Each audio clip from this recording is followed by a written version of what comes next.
매주 월요일 새롭게 선보이는 코너 국민청원 새로 고침 시간. 이 청와대 국민청원 게시판에 올라온 글들 가운데 많은 지지를 받았지만 아쉽게 이 답변 받지 못한 청원 그 사연들 모아서 속 시원하게 대답해드리는 시간, 오늘 두 번째 시간입니다.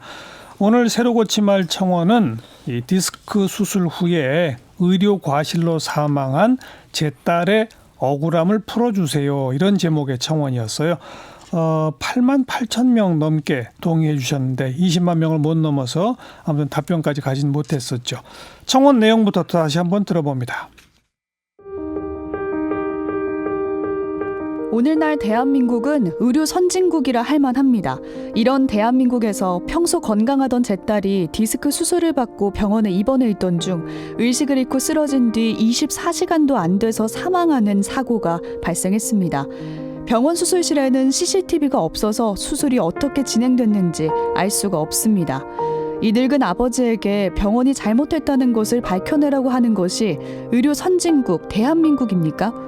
저뿐만 아니라 수많은 국민들을 위해 수술실에 반드시 CCTV를 설치하고 환자나 유가족이 의사의 과실을 전적으로 입증해야만 하는 의료 소송 제도도 상식적인 수준으로 고쳐주시기 바랍니다. 네, 이 수술실 CCTV 설치 의무화, 그리고 의료사고가 발생했을 때 제대로 된 대응법으로 제도를 좀 고치자, 이 청원에 답해 주실 두 분의 전문가 초대했습니다. 환자단체연합회의 안기종 대표, 어서 오세요. 네, 안녕하십니까. 네, 그리고 의료 전문 변호사이십니다. 신현호 변호사, 어서 오십시오. 네, 안녕하십니까. 네, 우리나라가 의료사고가 많아요? 의료사고 발생률이 국제 통계 비교가 있습니까? 예. 국제 통계를 따로 있는 건 아닌데요. 우리나라 같은 경우는 보통 1년에 한 1,000건 정도가 1심에서 신소가 제기되고 있고요. 그다음에 한국의료분쟁조정중재원에서 한 3,000건 가까운 상담 건수가 이루어지고 있습니다. 예. 소송까지 가는 거가 1년에 1,000건이라고요? 예, 1심에서만. 근데 이게 상당히 적은 겁니다. 우리가 1년에 2018년도에 한 15억 4천만 건 정도의 진료 행위가 있었는데요. 네. 미국 통계를 보면 한 4만 건당 한 건 정도가 분쟁을 발생한다고 얘기를 해요. 그렇다면 우리나라가 1년에 한 4만 건 정도가 발생을 한다고 보여지고요. 네. 발생된 분쟁이 한 10% 정도가 소송으로 제기됩니다. 그러니까 우리나라가 한 4천 건 정도 소송이 제기되는 게 일반적인데 많은 분들이 이게 의료 사고인지 모르거나 아니면은 의료 사고임을 알면서도 포기하거나 체념하는 경우가 더 많은 것 같아요. 네. 미국에서는 그런 자료가 있어요. 4만 건의 진료 행위가 이루어지면 그 중에 한 건은 분쟁이 바로 발생한다. 그 기준을 다른 모든 나라에 다 적용해도 되는 겁니까? 그렇지는 않을 겁니다만 그래도 이게 이제 저희가 분쟁이라는 게 교통사고가 자동차 만 킬로 갈 때마다 한 건 일어나는데 이런 국제적인 통계가 있기 때문에 우리나라도 유사하게 적용해도 괜찮지 않을까 싶습니다. 그런데 의료사고가 벌어졌는지를 모르고 지나가는 경우도 많을 것이다.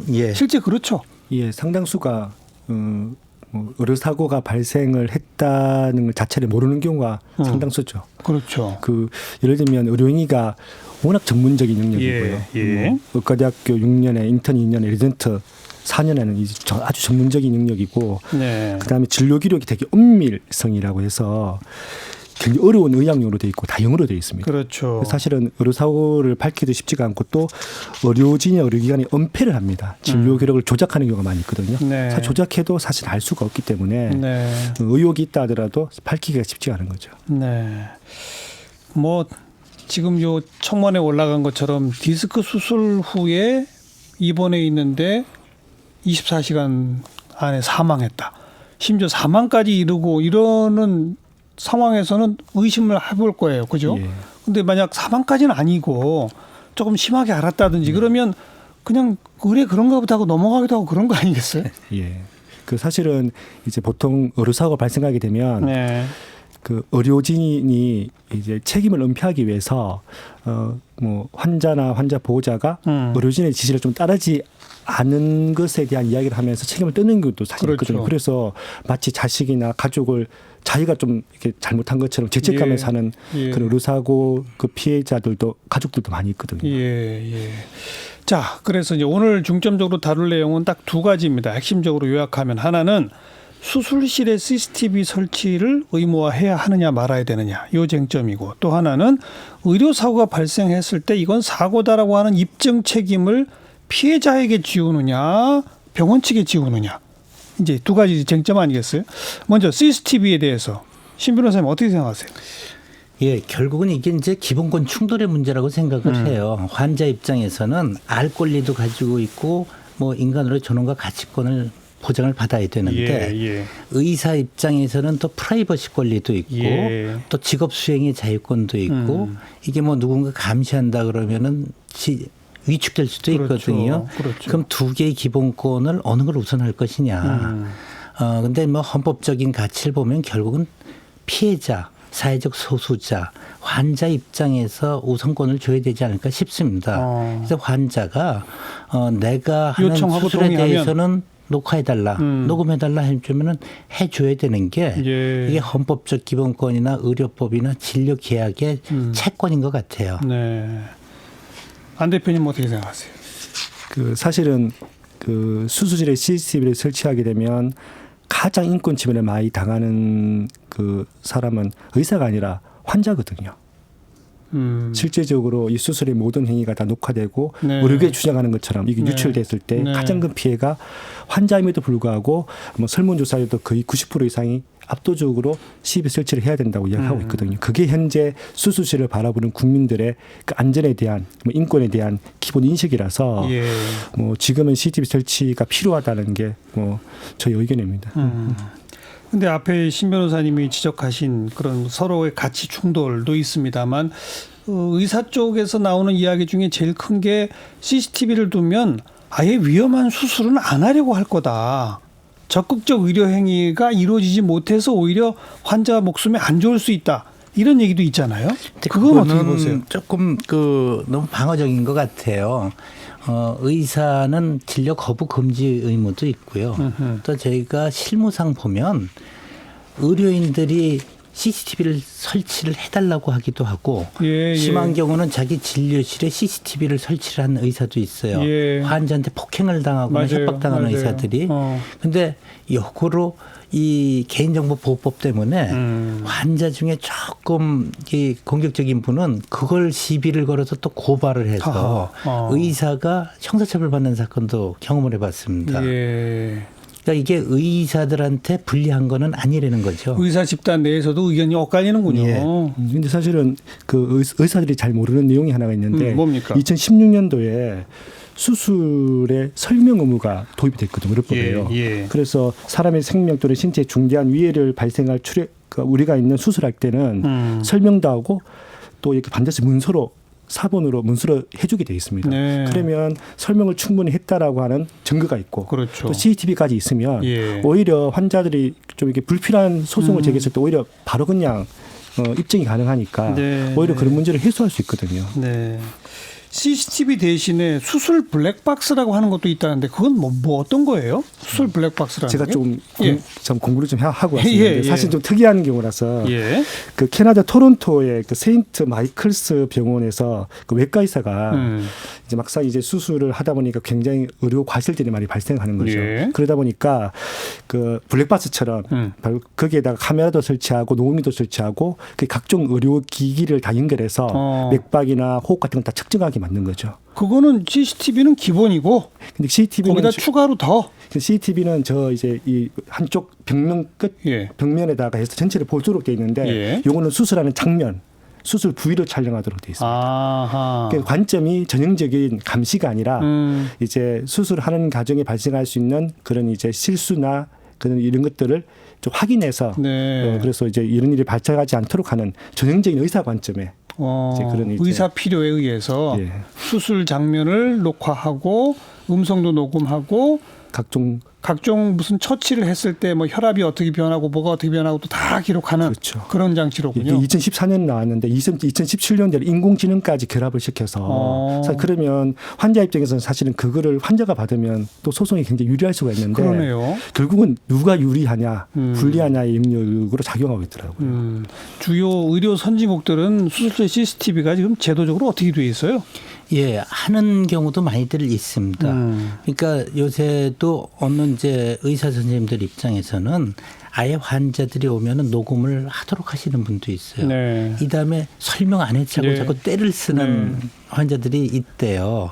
근데 녹음을 해놓으면 본인도 이제 조심스럽게 설명을 하고 또 한 번 설명하는 과정 중에서 자기가 뭘 조심해야 될 것인가도 리마인드도 하고 환자 입장에서는 제대로 설명 듣고 이 다음에 설명 안 들었다고 떼쓰지도 않고 그리고 우리나라도 실제로 과거에 뭐 비뇨기과 의사가 녹음을 다 녹화까지 다 해놓은 사건이 한 번 있었거든요. 근데 그때도 결국 조사했던 그 관계자들이 나도 가서 CCTV를 해놔야겠다.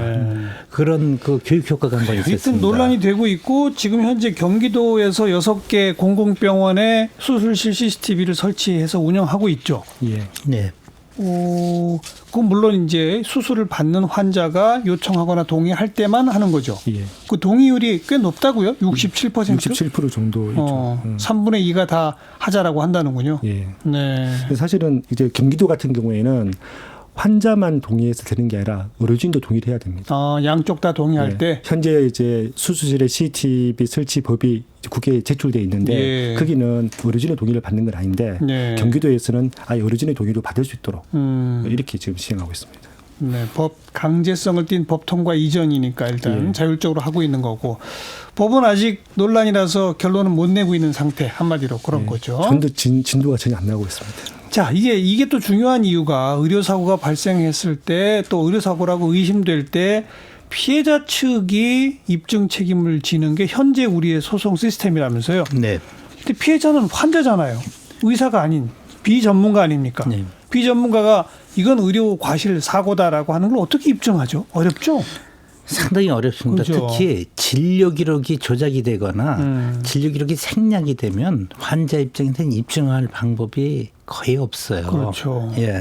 그래서 또 이 법원이 진료 기록을 위변조하거나 뭐 은닉했을 때 좀 강하게 처벌을 해야 되는데 우리 대법원은 굉장히 온정적입니다.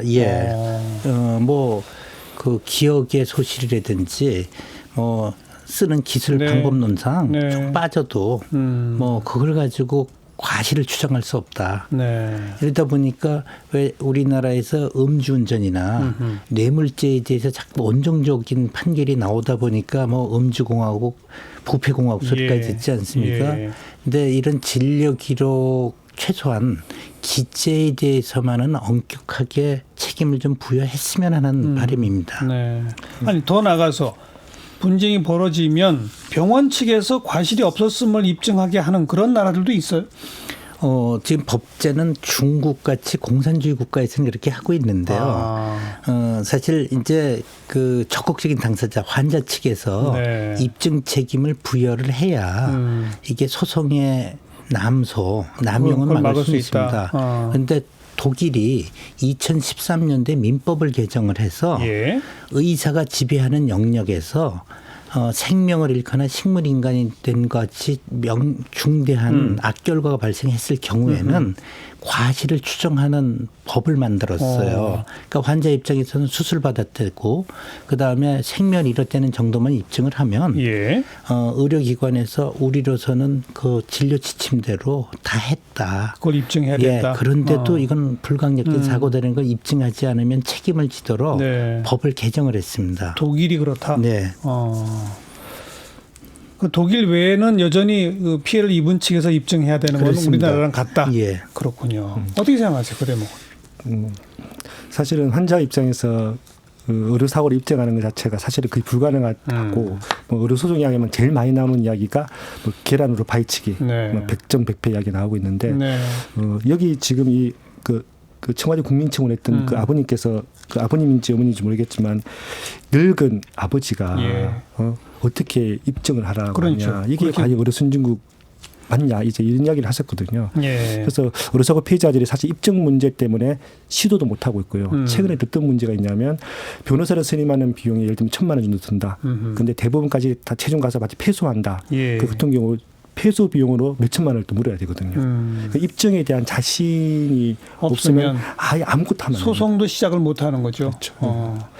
그래서 의료 분쟁 조정 중재원이라는 게 몇 년 전부터 새로 만들어지지 않았습니까? 예. 그건 좀 기능을 하고 있어요. 그래서 상당히 좀 도움이 된다고 하는 반응도 있던데요. 그게 뭐 이제 여러 가지 평가가 있습니다. 처음에 의료분쟁 조정 중재원에서 2012년도에는 한 503건 정도 상담이 됐다가 16년도에 1,800건, 17년도에 2,200건, 2018년도에 2,800건 정도가 늘어나는데 이제 여기에 감정부와 조정부에는 두 개 부서가 있습니다. 감정부는 의사들이 감정서를 쓰거든요. 근데 실제로 지금 중재원에 통계 발표는 안 하고 있는데요. 중재원에서 감정서를 보면 의료 과실이 있다고 이렇게 감정 결과가 나오는 경우가 별로 없어요. 그렇게 많은 것 같지가 않아요. 주로 의사들이 쓰다 보니까 의사 편이에요. 네. 그래서 저희가 조정위원들이 조정을 할 때 상당히 많은 애를 먹고 있어요. 제가 저는 감정위원을 이제 소비자 권익위원으로 감정위원회 참여해봤기 때문에 꼭 그렇지만은 않고요. 아, 그래요? 현재 우리나라의 감정제도는 주로 이제 의사협회나 학회 감정을 의뢰하면 이제 한 분께서 이제 감정을 하게 돼 있거든요. 그런데 의료분쟁 조정 중재원에는 일단은 5인 감정부로 해서 일단 의사가 두 분이시고 같이 의견을 모으는군요. 그렇죠. 사전은 사전 심의도 하지만 직접 토론을 통해서 결정하다 보니까 그나마 그래도 의사협회나 학회보다는 좀 더 환자 입장에서 좀 객관적일 수 있다는 장점은 있거든요. 있는데 지금 문제가 뭐냐? 아까 2016년도에 갑작스럽게 사건이 많아지는 게 그 신해철법 그때 이제 의료 그 사고가 발생할 때 의료분쟁 조정 신청을 하더라도 병원이 거부하면 사실은 이제 각하됐거든요. 근데 그 당시에 이제 예강의 사건, 뭐 신해철 사건 때문에 그 자동 개시하는 법이 생기면서 대폭 늘어났는데 문제는 거부 못하는 거죠. 그렇죠. 늘어난 만큼 그 감정하는 전문가가 늘어야 되는데 알겠어요. 그렇지 못하고 있는 거예요. 의료분쟁 조정 중재원 앞으로 더 좀 이게 성숙돼 가야 될 것 같고요. 이제 소송으로 가게 되는 경우에는 입증 책임 문제가 항상 지금 논란이 되는데.